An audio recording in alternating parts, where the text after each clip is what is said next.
Let me ask you something uncomfortable. If your doctor looked at you right now and said, based on your biology, here is the most statistically likely way your body will begin to fail after 60, would you want to know? Most people say yes. And then they spend the next decade ignoring the exact information that could prevent it. Here's what I find remarkable. After years of working in preventive medicine, there is a single piece of data that every person in this country has had since birth. It sits on a card in a drawer somewhere or on a hospital form from 30 years ago, and it is one of the most underused biological indicators we have for predicting age-related disease patterns. It is your blood type. Not in the way diet books use it, not in the way wellness influencers talk about it, but in the way peer-reviewed epidemiological research spanning hundreds of thousands of patients tracked over multiple decades has increasingly shown us that your blood group leaves a measurable fingerprint on how your cardiovascular system ages, how your brain holds up under pressure, how your immune system behaves when it is under siege, and yes, statistically speaking, what is most likely to take you down if you do not intervene early.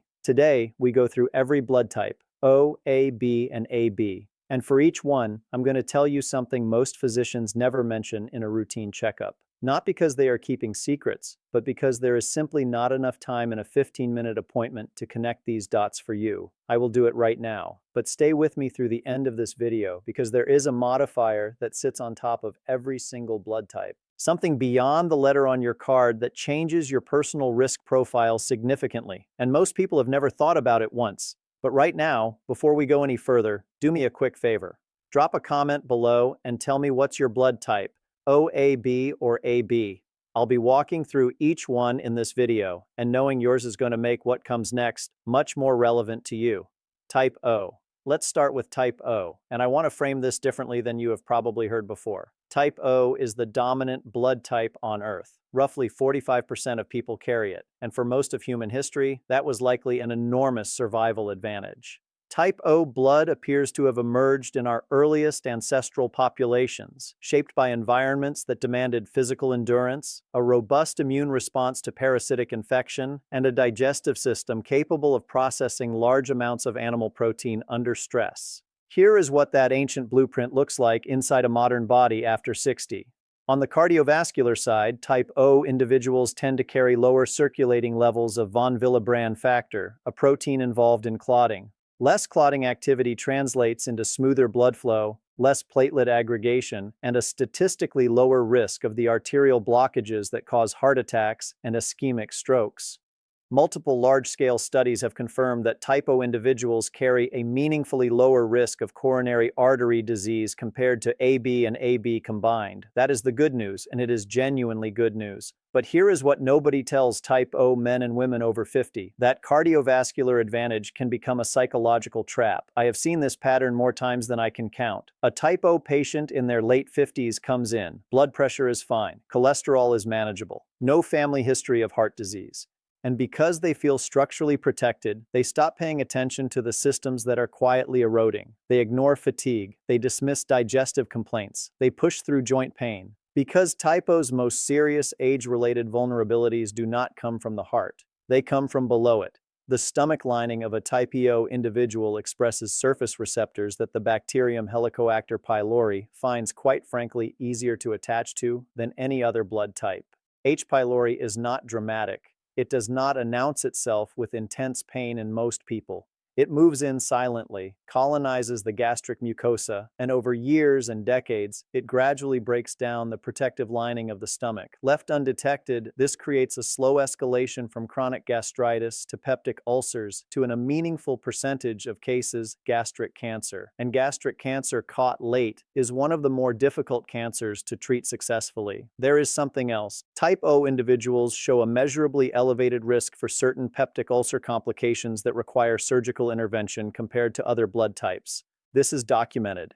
It is not theory. So if you are type O and you are over 55 and you have never been tested for H. pylori, that is the single most important conversation to have with your doctor this year. It is a simple stool antigen test or a breath test. It is inexpensive, and for type O individuals, it is not routine caution. It is targeted prevention based on your specific biology. Here is your type O protocol for longevity. Your gut is your primary vulnerability. Protect it actively and consistently. That means limiting long-term use of non-steroidal anti-inflammatory drugs like ibuprofen and aspirin unless medically necessary.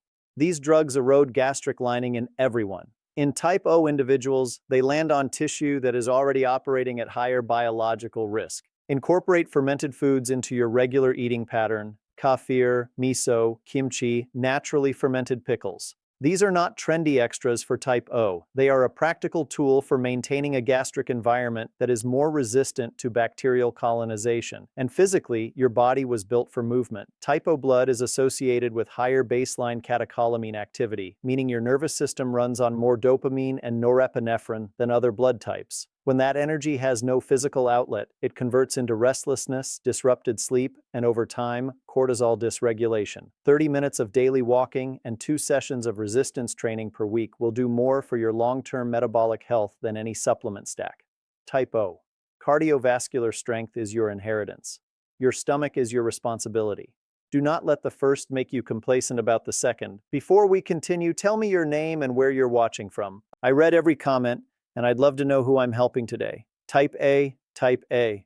And I want you to lean in here because this is the blood type where the gap between what people know and what they should know is the widest. Type A emerged as human populations transition toward agricultural living.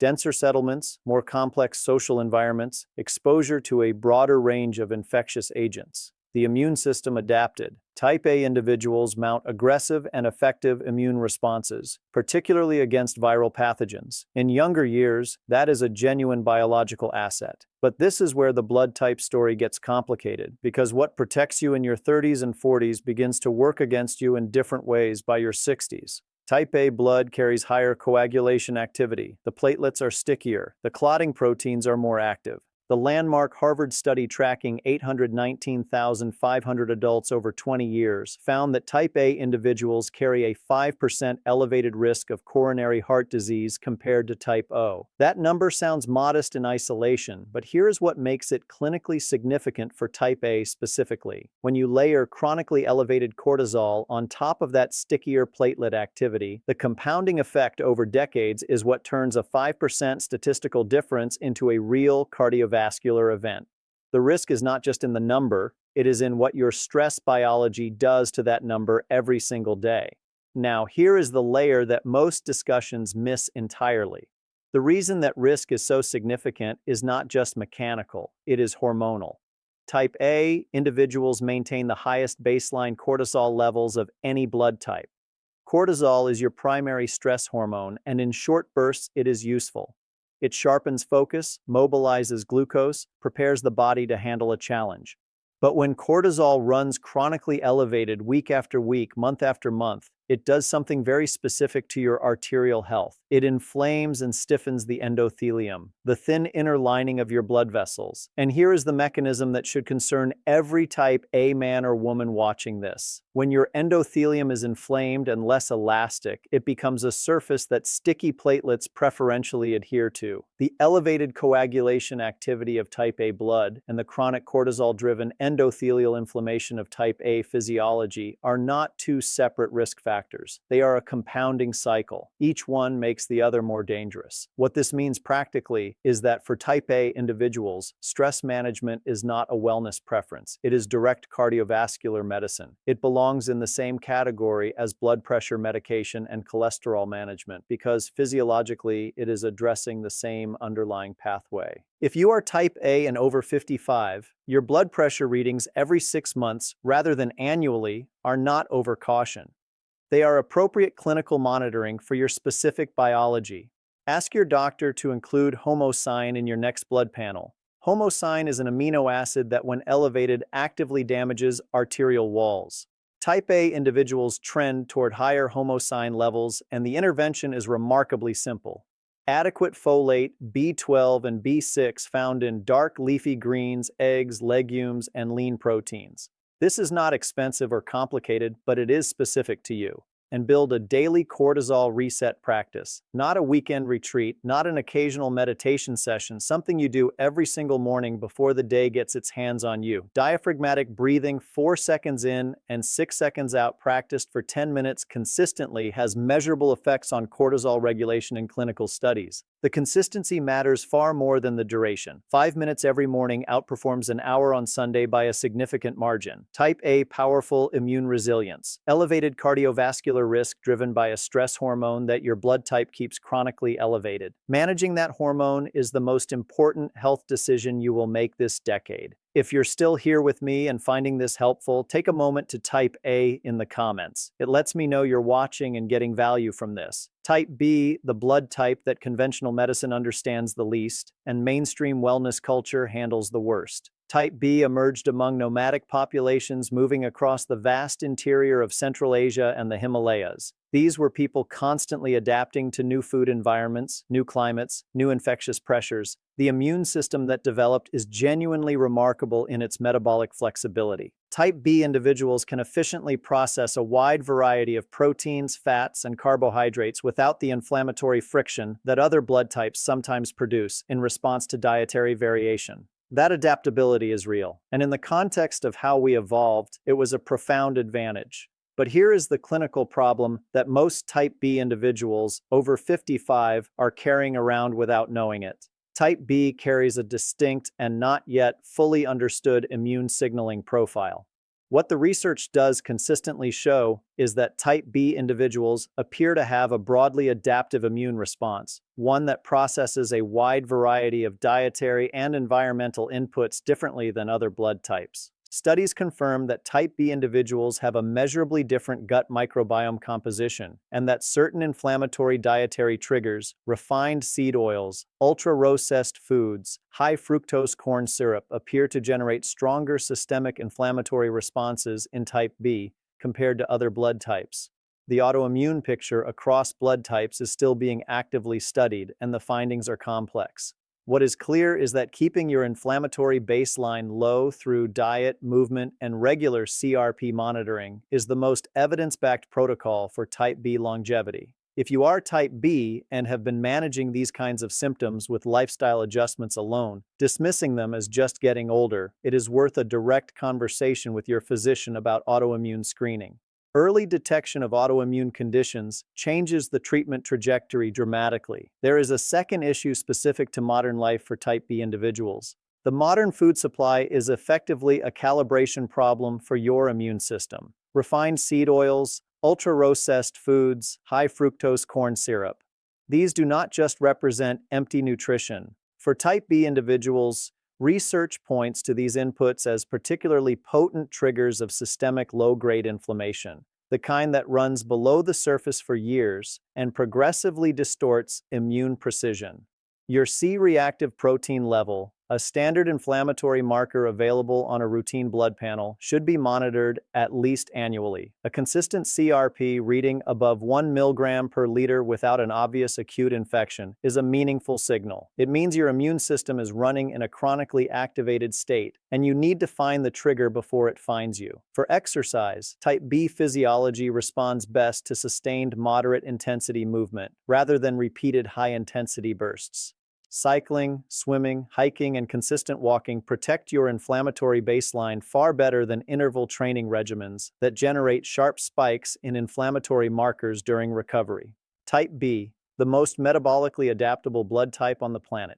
Keep your immune system precisely calibrated, and it is one of your greatest assets. Let it run unchecked, and it becomes one of your most serious vulnerabilities.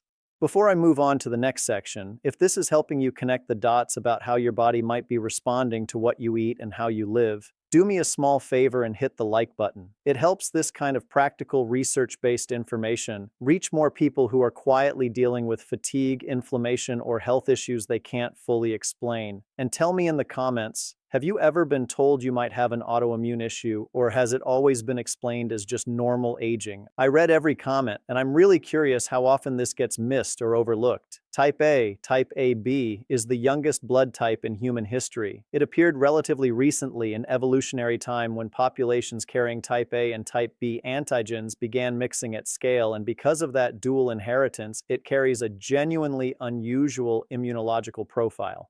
On one side, type AB inherited the immune tolerance tendencies of both parent types. AB individuals show lower inflammatory responses to certain environmental antigens, which translates into meaningfully reduced risk of some gastrointestinal cancers and certain gastric pathologies compared to other blood types. But here is where I need you to pay close attention, because what type AB gained in immune tolerance, it carries a cost in neurological vulnerability that the research has made increasingly difficult to ignore. Type AB individuals carry a statistically elevated risk of cognitive decline, including vascular dementia, compared to type EO individuals. The mechanism is cerebrovascular. Type AB blood carries elevated coagulation factors inherited from its A component combined with the cardiovascular complexity of the AB antigen profile. Over decades, this creates subtle but cumulative changes in blood flow through the brain's smallest capillaries, the microvessels that service the regions most responsible for memory consolidation, processing speed, and executive function. These are not dramatic blockages. They are microscopic, gradual changes in perfusion efficiency across neural tissue that most people would never notice until the cumulative effect has been building for 15 or 20 years. This is the reason that for type AB individuals, cardiovascular health and brain health are not two separate conversations. They are identical. Blood pressure control, blood glucose management, cholesterol and triglyceride monitoring. Every intervention that protects your arterial health is simultaneously protecting your cognitive longevity. DHA, the long-chain omega-3 fatty acid found in fatty fish like salmon, sardines, and mackerel, is incorporated directly into the cell membranes of neurons. It maintains membrane fluidity and reduces the neuroinflammatory signaling that accelerates small vessel disease. 2 servings of fatty fish per week or a high-quality fish oil supplement discussed with your doctor is not optional supplementation for type A individuals. It is targeted neuropy protection based on your specific biology. Sleep is the other non-negotiable. During deep sleep, your brain's Glimpy system, its internal waste clearance network, flushes out accumulated metabolic byproducts, including the amyloid proteins associated with neurodegeneration. Consistently sleeping under 6 hours meaningfully impairs this process. For type AB individuals, chronic sleep restriction is not just fatigue. It is accelerating the very biological process. Your blood type already makes you more vulnerable to 7 to 8 hours every night. This is your most powerful daily intervention. Type AB, impressive immune tolerance. A brain that requires deliberate, consistent long-term defense beginning now, not at 70. If you're still with me and this is making sense so far, just type "it helped" in the comments. I genuinely read them and it helps me understand what's landing with you. The RH factor. Before we close, there is one more variable that almost nobody includes in these conversations, and it matters. That plus or minus at the end of your blood type designation, RH positive or RH negative. Roughly 85% of people are RH positive, meaning they carry the RH antigen on the surface of their red blood cells. The remaining 15% are Rh negative, and this difference is not cosmetically minor. Rh negative individuals appear to carry a modestly different cytokine signaling profile, meaning the chemical language your immune system uses to communicate is calibrated differently. Research is still establishing the full clinical significance of this, but what is emerging suggests that Rh-negative individuals may have heightened sensitivity to certain inflammatory triggers, which means regardless of your primary blood type letter, if you are Rh-negative and manage any chronic inflammatory condition, the anti-inflammatory protocols I have outlined today are even more relevant and should be implemented more rigorously.